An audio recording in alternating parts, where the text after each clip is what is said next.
So, not quite this day, back in 2005, Magic first took us to Ravnica. I thought, oh, this is a neat idea. The whole city, the whole plane is one big city. There's a bunch of guilds. That's cool. I was making good money. I bought a crap ton of it. And then we wandered off, did some other things. And then we came back in 2012. And I bought a bunch of it, then got sick of sorting. Yes, that is 3 unopened boxes of Return to Ravnica that I bought in 2012 and don't want to sort. It's also the same reason I have, like, a box of every set from Scars of Mirrodin. There comes a point where you get sick of putting things away. But here we are, 2018, 13 years the day later, and we're back in Ravnica again. I like the idea. It's a neat idea for a plane. It's got intrigue. It's got all kinds of stuff. However, absence makes the heart grow fonder. And I would have liked it if we had spent considerably longer away from Ravnica, considering we're just not allowed to fucking leave. Wait. So I forgot to pre-order. I had to pay full price. This is, you can see that with the glare, 140 Canadian pesos. And you might think, yo, Dub, that's awful high.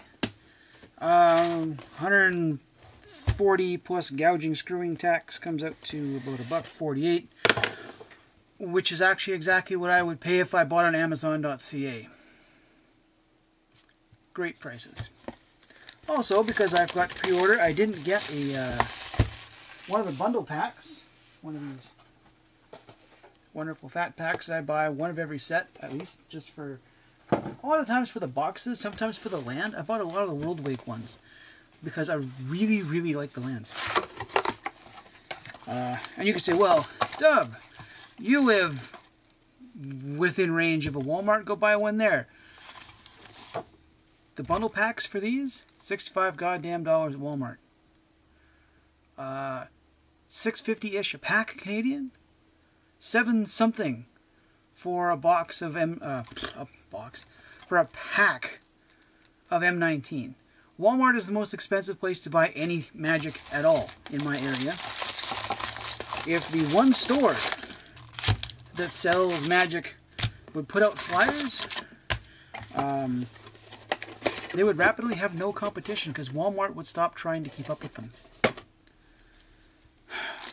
That being said, I've looked over the spoiler. There's a lot of neat stuff in here. Played in the pre-release last week. I came in 13 of 14. Not my best showing. Seriously not my best showing. Went with the Boros Guild Pack. Or Guild Box. I got... it comes with... I've already screwed this up. That's why. The Boros Guild player box thing comes with one of the Boros lockets. I'm pretty sure they all come with one of the lockets. You wind up with a little slim pack of stuff and then 3 extra packs. In my 3 extra packs, each one of them gave me a Boros locket. I wound up with 4 of them. If I'm trying to run 4 of those in a sealed deck, like, if my entire deck had been hybrid, then I might have thought about it. But I didn't. Because it wasn't. Because I had to splash in 5 green thumpies to have a creature with a power over 3. My luck was terrible. I had 2 removal cards. All my creatures were small. Came in second from dead last. Had fun in the games I won. Not a lot of fun in the games I didn't. And I think I sound a little sour. I'm actually not. Because that kind of sums up my typical performance in any one of these events. Got her foil right off the bat. Aurelia, Exemplar of Justice. She's kind of neat. Forecasting cost 2.5. Flying curve that makes things better. See, my problem is that I tend to play a lot more Commander than I do regular casual. I find Commander more fun, and a lot of the legends that come out for Commander, I prefer support legends to combat legends. Just because if your creature isn't wandering across the table getting in trouble, it tends to not get fried.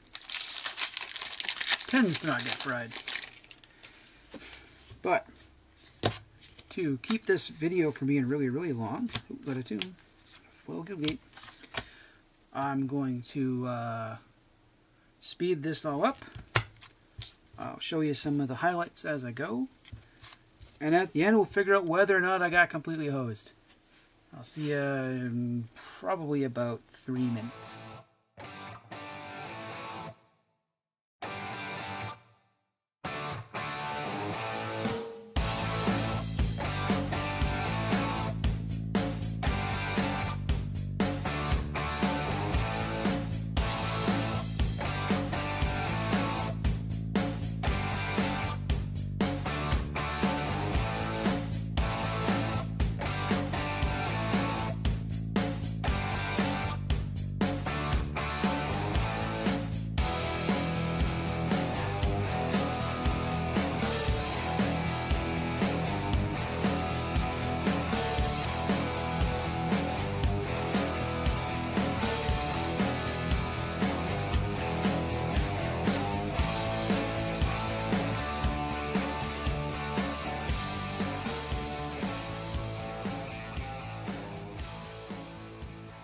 Alright, so first off, can we talk about this? I get that it's a very multicolored set. I get that you want to include easy mana fixing for newer players and in limited. But 1 per pack? There's not enough stuff in the set that cares. You got that many guild gates, like, and on top of that, and this is an absolute gripe, despite the fact that I love the colors, I love most of the artwork. Did we really need different artwork? I know, granted, okay, that's 5 cards out of 259. That wound up being guild gates and didn't need to. I think you guys went a bit overboard. Yeah, the arts. This is look at that. The atmosphere in that picture. That beautiful, hanging from the ceiling like that. It's great. But seriously. In other news, God, this card's a piece of junk. What did I get? I got a Niv Mizzet, which I wanted. I pulled one of these.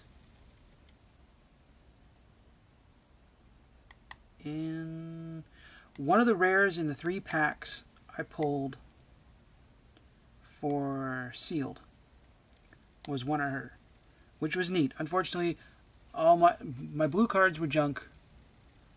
Most of my other black cards were junk. One of my other black cards, okay, was this guy, the Doom Whisperer. Now I don't know how this made it through playtesting. So just magic this out, okay? We have a 6/6 creature. That alone should cost 7 mana, or 2 black and 4. It's flying and trample. Each of those, flying should add 2, trample should add at least 1. And then you can pay 2 life to look at the top 2 cards of your library, put any number of them in the graveyard, and the rest in the bottom of your library in any order. And they cost 5. This is a 7 casting cost card. 7. This should be a 5 right here. Don't get me wrong. This is an absolutely awesome card.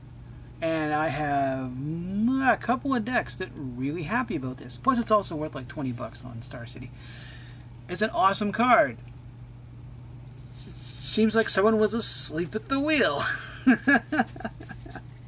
Niv Mizzet is seriously, you are playing these two colors, and you are going to play these two colors. So the third printing of Niv Mizzet. I know you like the guy. Split cards are back. They're not as interesting though. So in Amonkhet, we had the ones where you could play this side, and then this side had to be in the graveyard. Or I think they were, however they were tilted. You had to play one and you play the other from your graveyard, which I thought was a really neat mechanic for the set. Previous Ravnica, you had Entwine. Was it Entwine or Fuse?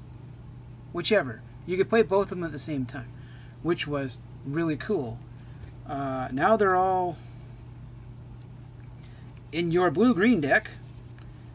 I guess for the sake of Commander, you can certainly have no problem fitting this card into a blue-green deck, or a blue-red deck.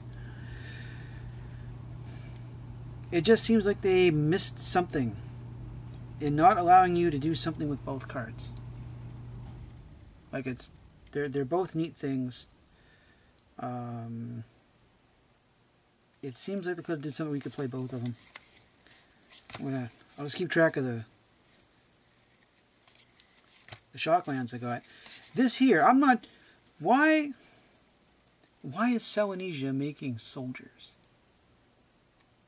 Like, it seems like it should be saplings or something. No, it's making white soldier tokens with lifelink.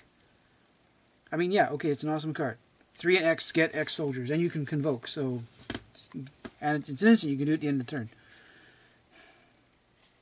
Legion War Boss, whenever I rebuild a Goblin deck. Lazav, this guy is awesome. This guy is all kinds of awesome. I don't know what kind of commander deck I'm going to build with him, because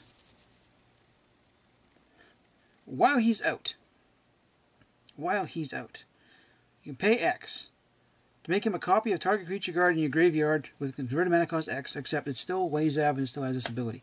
So you can turn him into a card with a viciously horrible come into play effect for you, or has some other stupid cost. You go, okay, Lazav is going to be whatever this giant thing is until I decide to make him something else.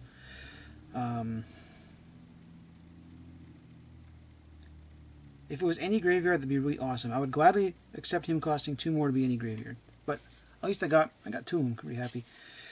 So a lot of these guys that do weird things. Let's research. This dude, really great. Got one in my Boros thing as the promo card. And nothing to pump him up with.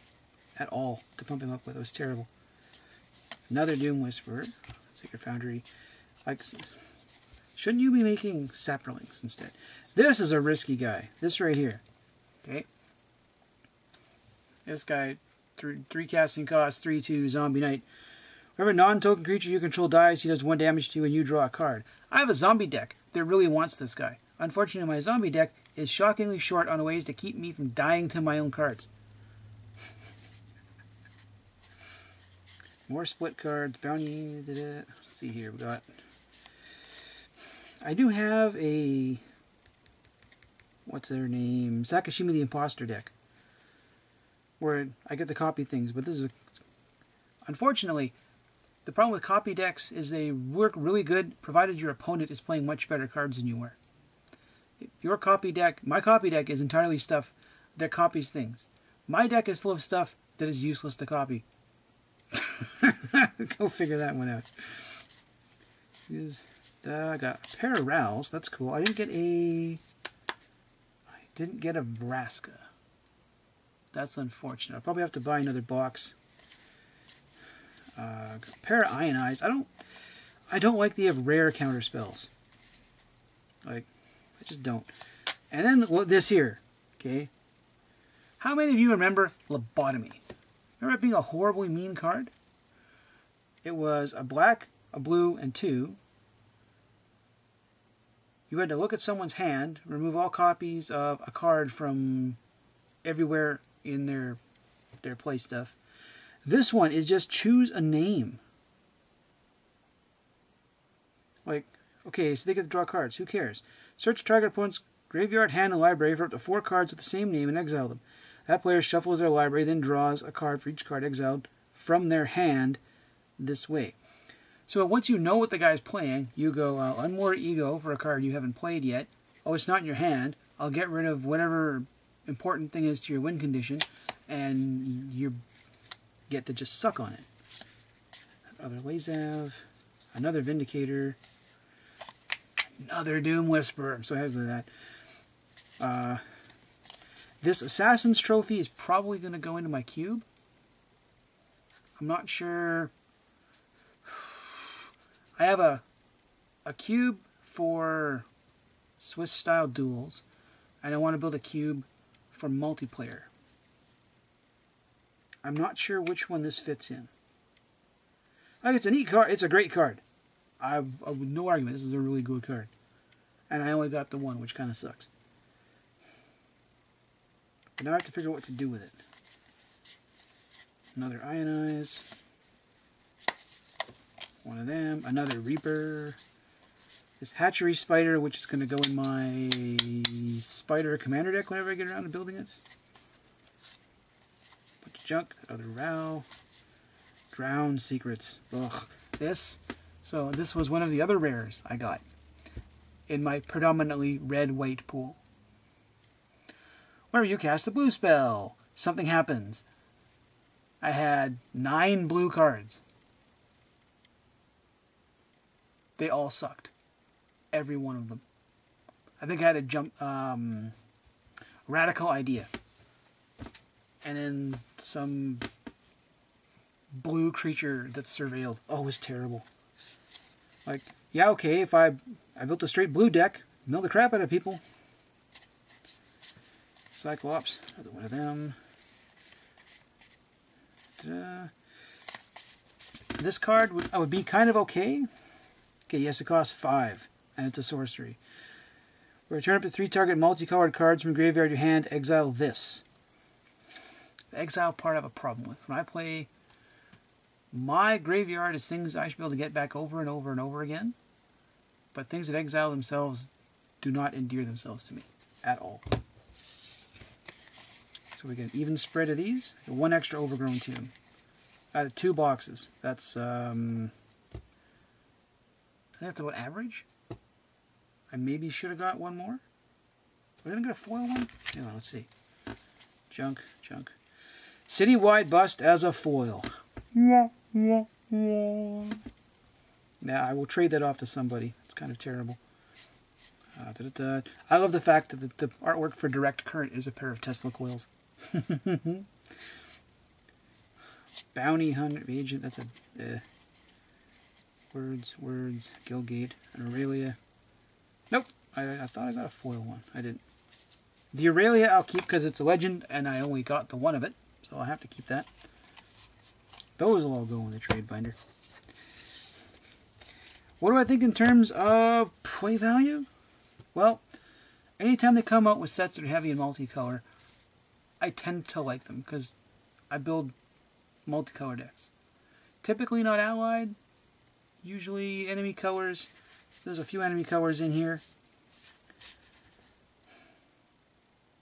I know I spent 140 bucks. I would have liked to have spent less, but you know what? I'm okay with what I got because I don't judge the value of what I got just by its monetary value.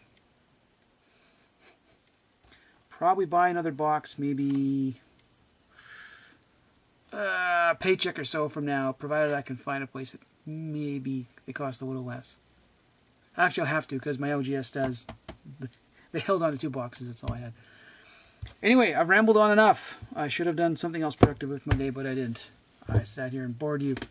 I will try to put something more interesting next time we meet, and I'll see you later.